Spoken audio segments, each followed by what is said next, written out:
things. And I hope you are doing well out there. And we are midweek, and we are literally, let's look at the date. We're literally 2 weeks away from the end of 2020. And that made me start thinking about this whole idea of 2020. So a couple things I just wanted to chat. I know that this was not scheduled, yet this is just something that on my heart and on my in my head that I just wanted to share. And the first is this: is that I want to just say how grateful I am for you, for all of you, for the people that have followed me, the people that have been with me on my journey, the people that have been at my events, all of you that are commenting and that type of thing. Is that I wouldn't be able to live the joy that I live if it wasn't for you and you showing up. I get a chance to live my calling by serving.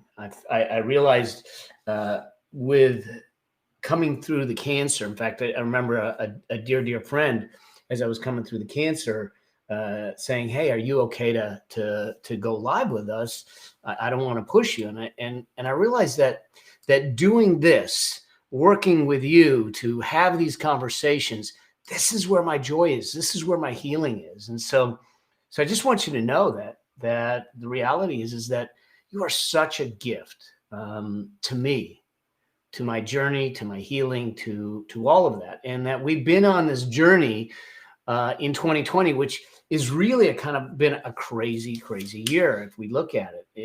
And if I look at this whole idea, I mean, you think about the volatility that we've been in 2020, and we had a health scare at the beginning of 2020 that put a lot of uncertainty in the world. And we've got levels of uncertainty if we start to understand this. And that is, the first was the health scare. So we went from a health scare and some of you, Ashley, it's so good to see you. Some of you are coming in because you're commenting in one of my groups, and I appreciate that. The only problem with that is it doesn't show your name. So I can't call you out by name and say hello.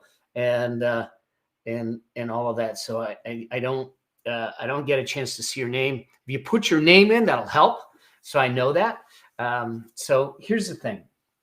As I look back on 2020, we started the year out with this whole idea of this health scare and the pandemic, which we're not out of yet. And hopefully we're starting to see the light.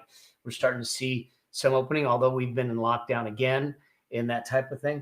And that health scare then moved into an economic scare. We had, hey, Brandon Lacero's in the house.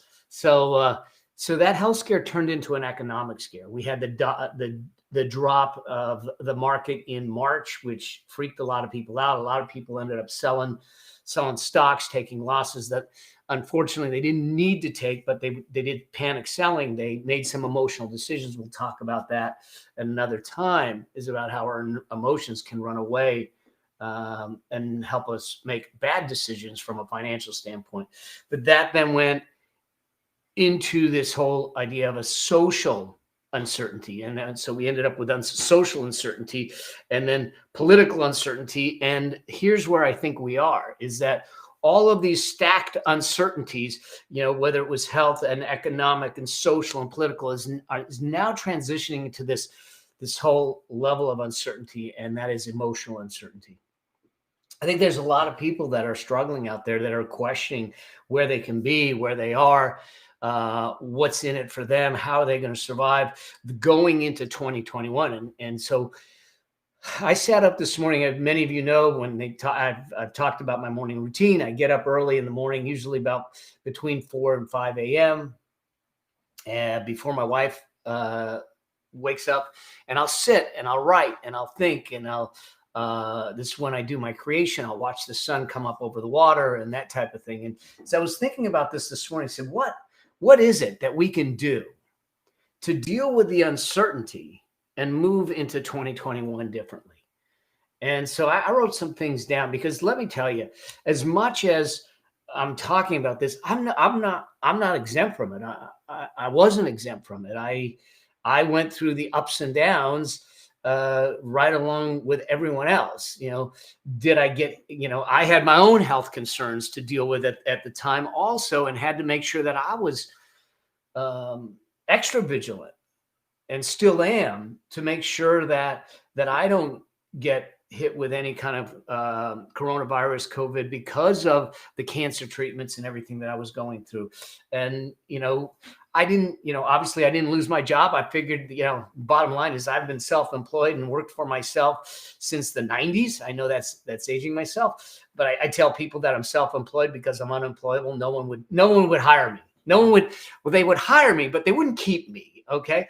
And so I went through that. I watched everything go crazy on social media, and the attacks and the venom and that type of thing. And I'm going, what is happening with our society? And then the whole craziness with the election and the election process, and the uncertainty, and how media has flamed all of that. I mean, it's no wonder that people are feeling the emotional angst that is weighing heavy on people. And so here's some things that I wrote down that are things that I think we can do individually. We can do it together. We can stand by each other. We can help each other, because here's what I know. Bottom line is this, is that we will come through this. We're a resilient country, and humanity itself is a resilient soul. And we will come through it. We will come through it, not only get through it, but we'll come through it stronger than we were before, especially if we do it together, especially if we are willing to be open and willing to be vulnerable and say, hey, I'm scared. I'm uncertain. I don't know what's going on. And to reach out and ask for help, and to turn around and say, I need help. I met, unfortunately, Tony Hsieh passed away recently, just before Thanksgiving. And, there's been a lot of talk. Tony Hsieh, for those who don't know, is the founder of Zappos and everything. He's 46 years old, a genius entrepreneur, very much a philanthropist. He was instrumental in redeveloping some of the areas of Vegas, and he was going to do a lot of the stuff in Park City. And he tragically passed away. But what has come out is some of the torment, and I'm interpreting this. I've only met him twice. A dear, nice man. I wouldn't be able to call him a friend in the sense that we talked or anything. He probably wouldn't even remember me, but I remember him. I remember him because we met a couple times when he first came out with Delivering Happiness, and yet in his passing, we start to see some of the torment and the emotional stuff that came about. And you would look at from the outside, here's a guy who's worth about $860 million. There's a lot of commas there. And you would think everything would be okay. See, in that, if there isn't a demonstration that money doesn't buy happiness, in that, I don't know what is. And so, and I bring this up because it doesn't matter where your status is. It doesn't matter where you are. It doesn't matter what kind of success you have. It doesn't matter. We can be tormented by the uncertainty and the emotions of the time if we're not careful. And so I'm inviting you to reach out. I'm inviting you to ask for help. I'm inviting you to make sure that you realize that you're not alone. As much as we've been siloed, as we've been asked to isolate ourselves, as much as we've gone through that, we can use the channels, we can use the things that we have to not feel the isolation that maybe Tony felt, or people around you are feeling, or maybe you are feeling right now. So here's some things that I look at, because first things first, I don't have all the answers. I'm in this game and in this boat with y'all, trying to figure all of this out. I know that I've navigated some things differently. I've done some things differently. I'm in a really, really good place physically, emotionally, psychologically. Although on the psychological side, if you talk to my wife, she might have a different opinion. Psychologically, financially, all of that, I'm in a different place. But I just so we're clear, I don't have all the answers. I'm here having a conversation with you in this thing. The first thing is this, is that I think we need to accept where we're at. Until we're willing to accept where we're at, then we can't move from where we're at. I went through this when I got diagnosed. In June of 2019, they told me that I had cancer. The 3 words you never want to hear: you have cancer. I didn't know what that meant for me, but I know this. I went down into a dark place, and it was tough. I mean, I started to look at things saying, why? I looked at my wife. We hadn't been married. We've been married. It'll be 10 years in 2021. So back then it was 8 years, and I'm going, I don't, I got too much life ahead of me. And so that uncertainty that hit. But here's what I know.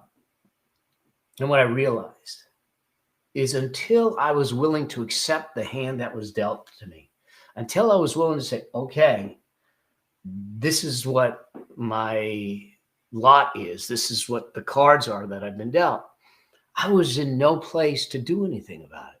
I couldn't make the right decisions. I couldn't make any decisions. I couldn't move forward. I was frozen in the fear, in the despair, if you will, of not being able to do things. And so I know some of us may be in tough places right now financially. Some of us may be in tough places health-wise or relationship-wise.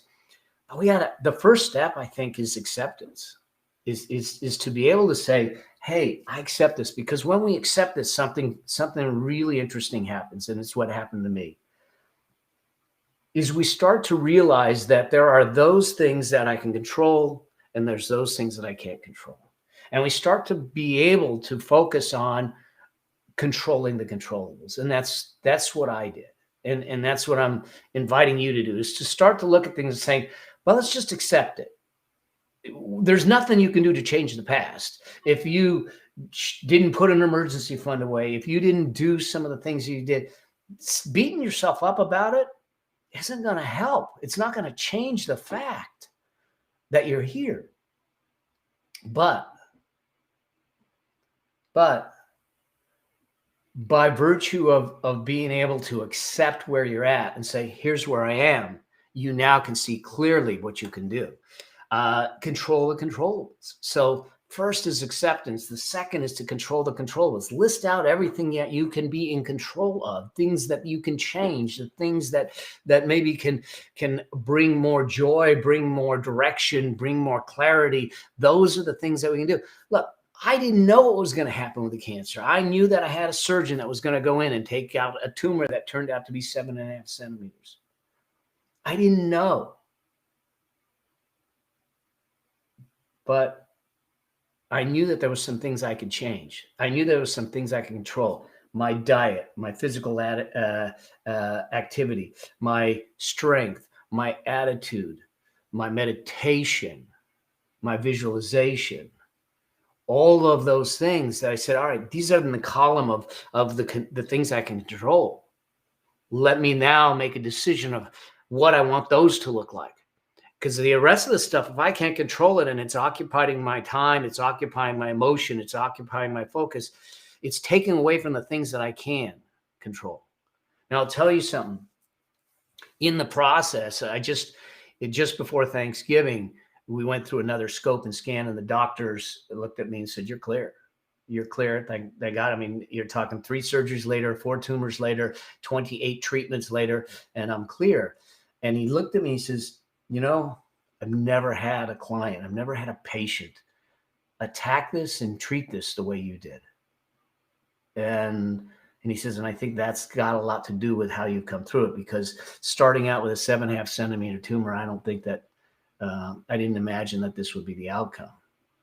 And so that first thing is that we can control things. Then the second thing, so first is accept where you're at. And in that accepting where you're at, figure out what you can control, what you can't control, and control the controllables.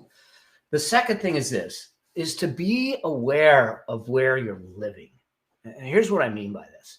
Look, we're all going to have bad days. I have my share. All right. But are you living in those bad days? Are you staying in the negative emotions? They say what you focus on grows. And And the question is, are you focusing on all the lack? Are you focusing on all the negative? Are you focusing on the fear of what could happen but hasn't happened? Are you focusing on all of the what ifs that you're putting in your mind and your heart and your soul? And what is that doing to you?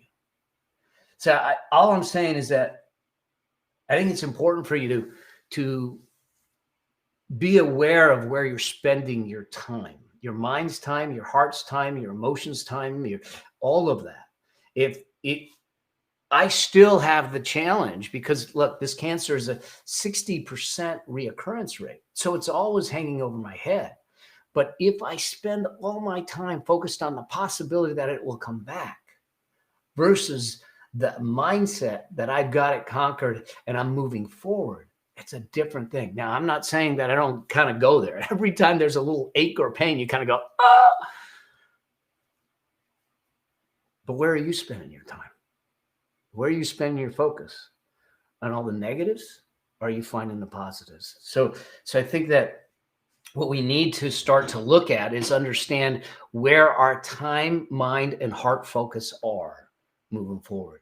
And the more we can focus on the controlling the controllables and bringing our mind, heart, and time focus on those things that are control, and those are the things that are good rather than the lack, we start to move ourselves forward. That leads me to the next point. And the next point is to find the lessons in the past that we can carry forward in the future so we don't duplicate them.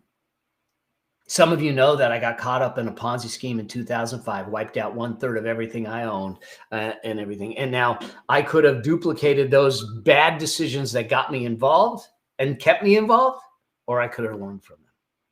And so whether you sit back and say, I should have built an emergency fund, I should have done this, I should have done that. If you find yourself saying the words, I should have, that's the time to start looking at and saying, what can I learn from this so you'll never say I should have for this topic again? Because when we glean the lessons out of that past, we then are not doomed to repeat them in the future. And then we know that at least the past served something. At least the past taught me something and I became better in moving through it. And so get the lessons out of it. Then from those lessons, ask yourself, and this is the next point, is what do you want to do differently? This is a perfect time to look at it and say, what specifically, not, I just want to be better next year is not specific. What specifically do you want to do differently? What specifically do you want differently?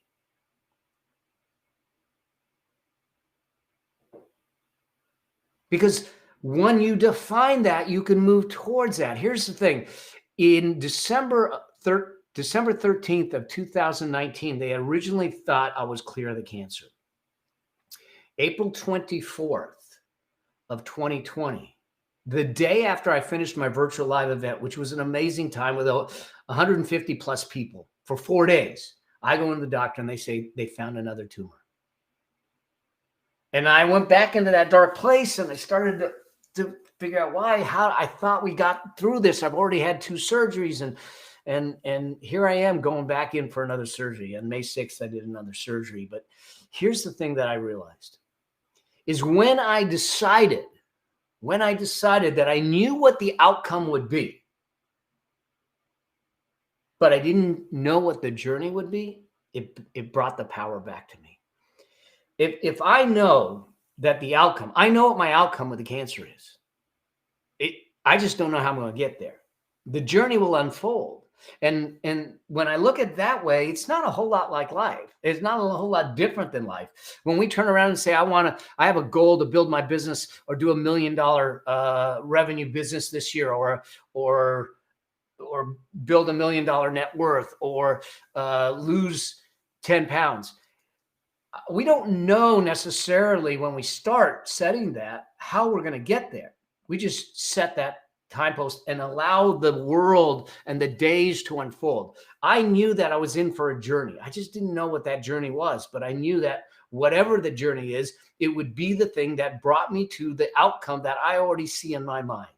And so I'm telling you that when you decide what you want to do differently, get it so vivid without the care of how you're going to do it, and then allow the journey to unfold day after day after day, and make the decisions to move you towards that.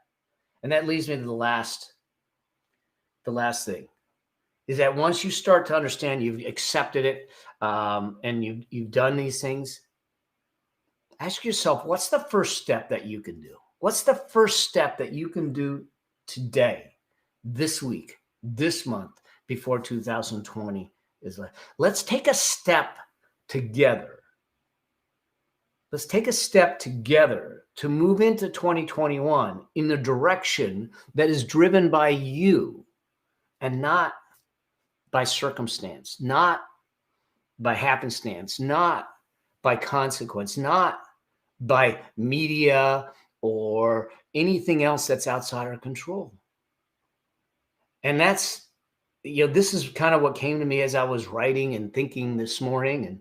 And I just wanted to jump on. I wanted to share it because I think that many of us, like myself, have struggled, have had the challenges over time. And sometimes we don't say it, but be okay to say it. And, I'd love to hear from any of you and know that you're not siloed, you're not isolated, you're not alone.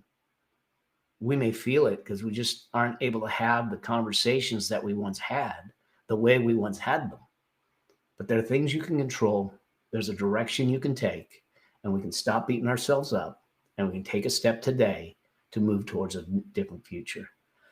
So that's it. I just wanted to jump in and kind of bring that to the surface. It was on my heart. It was on my soul. And really just to thank you all for being on the journey with me.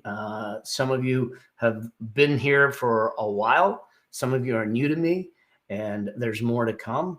And again, I'm here for you in what we do. In fact, tomorrow I'm doing a live 9:15 my time. We're talking about the money moves that you need to make, the 5 money moves to make going into 2021. So join me. Check out my page, join me.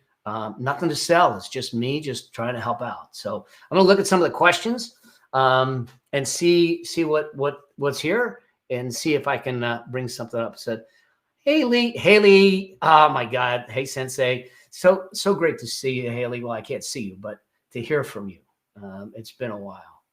So she was one of my students when I had the martial arts studio, and it's been a while. So. All right. Do you think this challenge is to develop more skills or understanding or habits? I don't know the name because it looks like it's in Russian or something, so I can't read it. Do I think that this is actually? I think the challenge is possibly there may be a skill up. We need to develop more skills or understanding knowledge, and I think some of it will just start with understanding knowledge. Is first, if we know that I want something different, but I can't get something different, typically it's because there's a knowledge gap first. Second, then we look and see if there's a skill gap and what we can do to access and build up that skill gap. And third, how do we bring it into a habit in our daily routines? So I actually think, whoever asked this question, I actually think it's all three. We want the understanding and knowledge first. We need to build up the skills second, and then we need to create it as a habit third to start moving us forward. So Pam Bailey, she's another one. She has watched me on the journey for decades. So absolutely, Pam, we're on the same journey. I'll sell my house and move to Brazil. I want to be happy now, not in 10 years. I've been here in Brazil 2 months.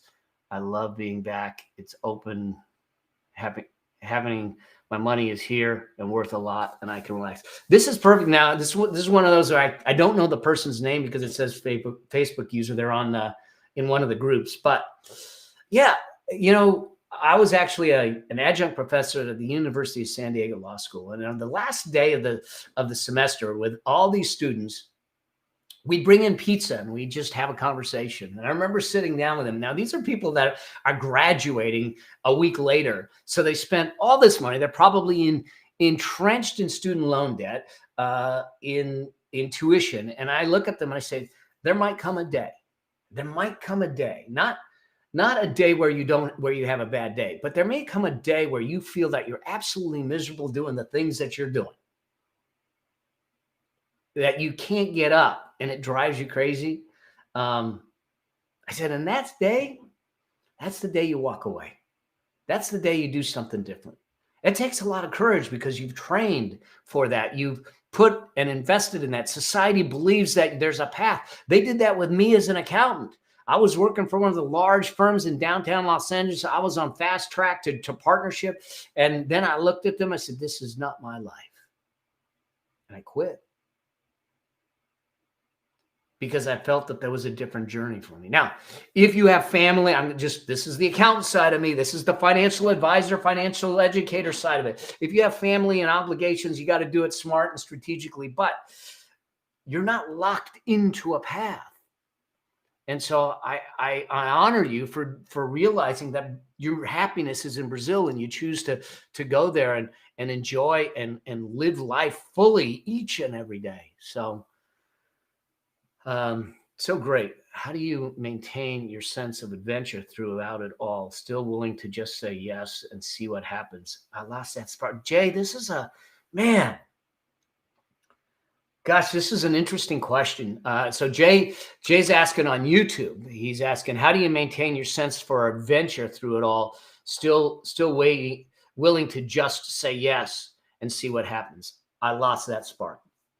So first off, the spark is probably there.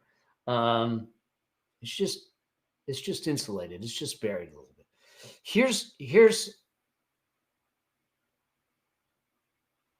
Here's the thought, as I think this through, and it sounds odd, but I think that first off is looking at some of the things that were on a bucket list or an adventure list, if you will, that you've always wanted to do, that you just kind of lost the spark for, as you say, that you just kind of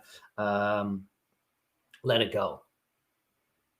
And then second is that for some of them to just get into that habit of spontaneity, because I think we fall into this, like even now, Stephanie's like, well, hey, when we go out, I go, yeah. It's too easy to fall into a rut. We're so easily, occupied at home and confined at home that maybe we forgot what it's like to live fully. We forgot what it's like to just be spontaneous. We forgot what it's like to make a decision and just go out and do things. And so what I found myself doing, and hopefully this can work for you, Jay, is I'd actually start to schedule it. It's not as spontaneous, but it can still be just as adventurous. And so we actually started putting things, Stephanie and I used to do before the pandemic hit, before the cancer hit, is we actually scheduled our year out with some adventures, some experiences, some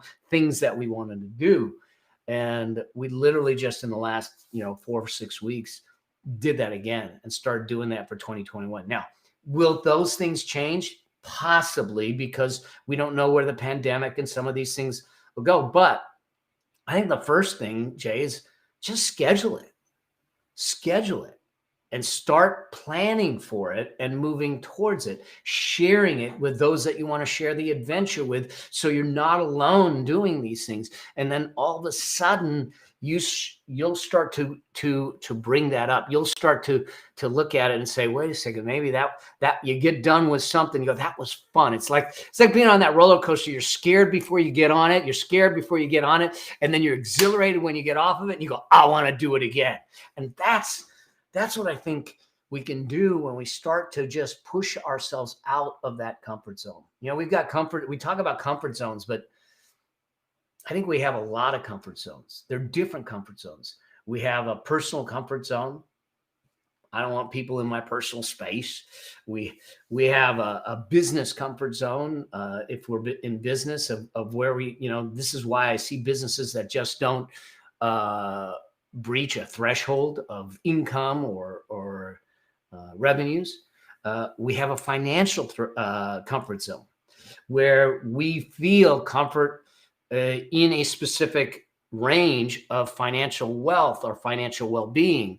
We have a physical comfort zone in the sense of the physical things that we're willing to do, whether it's fitness or exercise or things like that. I think so. We tend to throw everything into a single comfort zone, but I actually think that we have different comfort zones in different areas of our life. A relationship comfort zone. How many people do you know that seem to be successful in business and financial, but they have horrible relationships, or they don't have a relationship at all because it's encroaching on their comfort zone?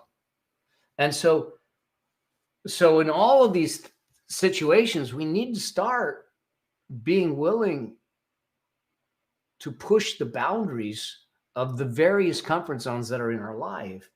And it's not just one. And each one has a different definition. And so I'd invite you to look at it and say, did I allow the comfort zone of adventure to shrink down? And how do I start pushing up against the sides of this and start expanding it more? And knowing that it's going to feel odd at first.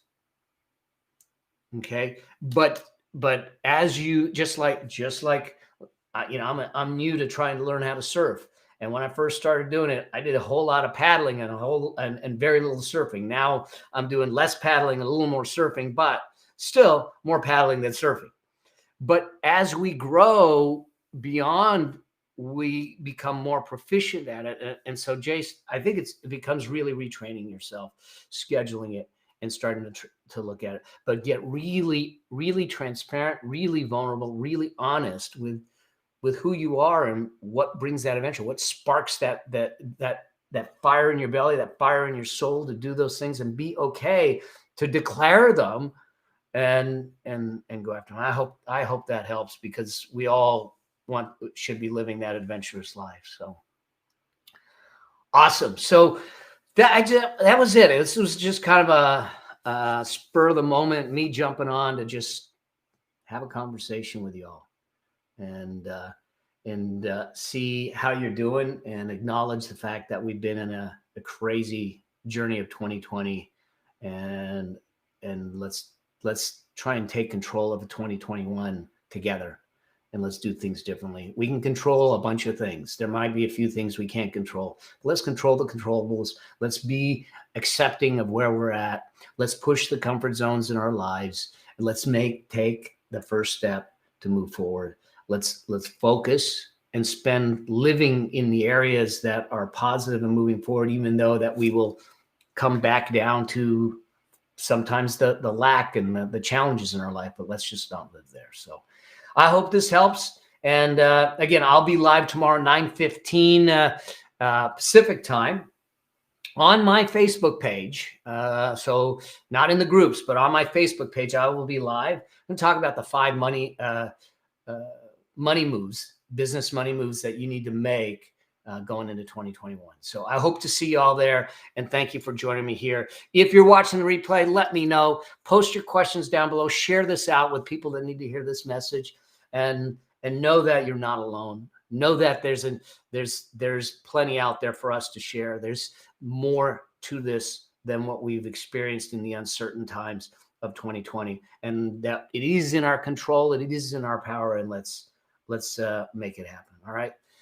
Bless you all. And I look forward to seeing you guys tomorrow and online, and let me know how I can support you. Cheers. See ya.